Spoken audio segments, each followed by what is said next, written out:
խոսքով բառը, որ հասկանում եք, սեռական բնույթի հայհոյանքա, որը մենք երբևէ դուք չենք տվել, այդ խոսքերով դիմում եք Տրամպին։ Եթե մեր արածած ուղիղանությունն է, մեր չեմ ասում, որ Տրամպը իր քարոզարշավի ժամանակ այդ բառով եւ այլ մի շարք բառերով, որը չկրկնեմ իմաստը չկարողացի կրկնելու, դիմում էր օրինակ Բայդենին։ Այսինքն մենք տեսնում ենք, որ ժողովրդավարության իրական բաստիոնում Եվրոպայում եւ ԱՄՆ-ում խոսքի ազատությունը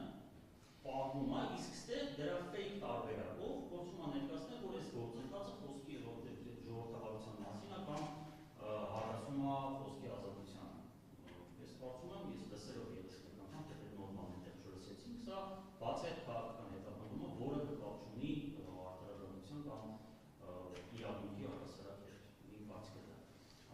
Արձանագրենք, որ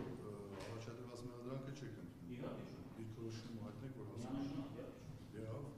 Մյուս մեղադրյալը Նարեկ Սամսոնյանը ինչ դիրքորոշում ունի մեղադրանքի